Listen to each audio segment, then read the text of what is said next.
Wildcat basketball is off to a great start, and we want to keep that momentum going. And to that end, Zach Clark with ESPN Tucson is here to talk about holiday sports and the Wildcats in general. Yeah, and plus, what better time than to talk about sports around the holidays? Yeah. People are off on vacation. 39 bowl games are already underway. Oh, yeah. Some of them, at least. The bowl games. Well, some of my fondest memories of holidays is gathered around the television, around the fireplace, watching the games. Yeah, absolutely. I mean, and that starts really on Thanksgiving with NFL football and goes through Christmas. Christmas is more of an NBA day, but I think just the holiday, this stretch itself with the beginning of college football, with it being the most exciting time in the NFL, certainly college basketball, football. So you really have a lot going on all at once, and a lot of it is really meaningful, and I think that's also what adds to. You talk to Rich Rodriguez, and he's right. He always says meaningful football is the best football, and that's true in sports. Period. You want it to count. You want it to mean something. And at the beginning of the season, you don't know what it's going to mean. At the end of the season, everything is very clearly defined. Look at the Cardinals last night. Oh, we knew what that. Let's not Well, talk about but we knew what that meant, though. That if they would have won that game,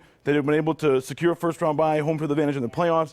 And instead, I mean, they were hammered. Man, Facebook was really sad last night because everybody was just bummed. Well, the Cardinals have been able to rest on their defense all season long, and 2 of the last 3 games, and they've lost 2 out of those 3. They've given up at least 500 yards of total offense on the other side of the ball, and with their offense being as depleted as it is, down to their third-string quarterback, Ryan Lindley, who has now lengthened his distinction of throwing the most NFL passes without a touchdown pass. And that streak has continued through yesterday. But we were doing awesome with what we had. The Cardinals still, with what they have, are doing fantastic. Yes.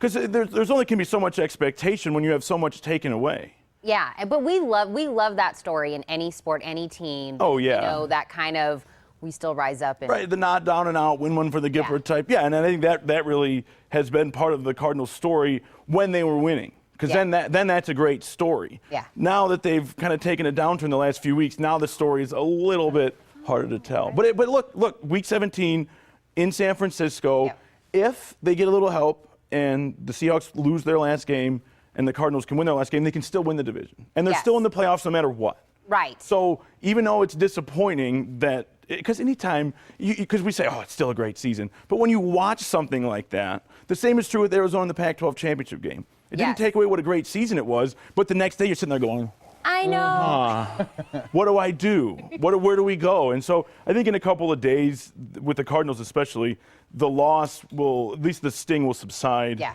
And then you can start to, refocus on the positive. But I don't blame people for being upset today. They should be. Oh, yeah. I saw a little bit of that too. And Tina, I didn't know you're such a sports girl.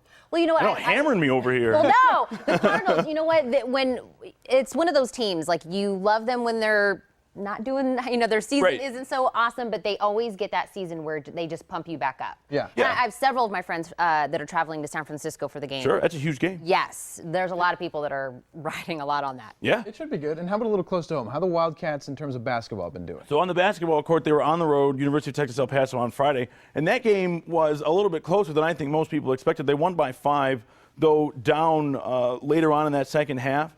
Arizona didn't seem to struggle because of the road environment, though it was a very hostile crowd. In fact, I think that was the first sellout at UTEP in, 5 or 6 years. It's been a while since they've sold that building out. But Arizona seems to, at times, lapse back into problems they had a year ago earlier in the season. We saw them earlier this year bring up that free throw percentage, which was a big problem last year.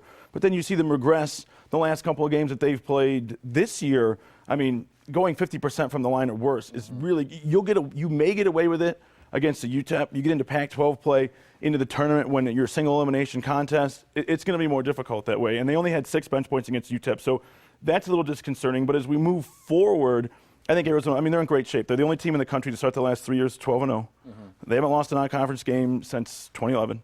And as they go into conference play, you look at Washington's played better, Utah's been great, but the rest of the conference, I'm not all that impressed. So I think that there's going to be some stiff competition, but I think Arizona's probably better seen most of it. I think the Gonzaga game's still going to be the hardest one they play in the regular season all year long. All right, well, we were talking about them. Basketball on the road. I know they're going to be in LV tomorrow. Let's go Fiesta Bowl. Yeah. Boise State, matter of fact, I just talked with their football beat writer up in Idaho, and I think this is going to be a great game. A lot of folks are a little down on the whole concept. They like the Fiesta Bowl, but the Boise State, it bothers people that they think that Arizona should have drawn a bigger opponent, a better opponent. Arizona fans feel snubbed.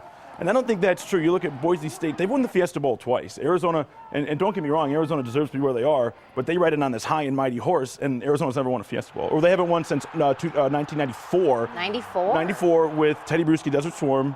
But since then, Boise's won it twice, and Arizona's come up not even there. So people just need to keep in perspective who Boise is and who Arizona is. Arizona's enjoyed a lot of success on the football field this season, but that long tradition still not there. But Arizona can go a long way to win this game and to begin to build that tradition. I think this season, with and probably without a Fiesta Bowl win as well, just a giant building block going forward for the future of this program. Well, I love Arizona New Year's Eve Fiesta Bowl time. Yeah. I love that field. 2 o'clock. We'll see how the boys will do. Looking forward to it. Always so nice to have I you love here. it. Thanks, I love man. that sweater. I appreciate I'm stoking the it. Finally, fire. Somebody who can appreciate this sweater. Because it's got golf on it. Yeah, it's a sports thing, Get right? it, Yeah. Get it. I get it. I like it. You can listen to Zach talk even some more sports on weekday afternoons from 3 to 6 p.m. on ESPN Tucson on 1490 and 104.9 FM.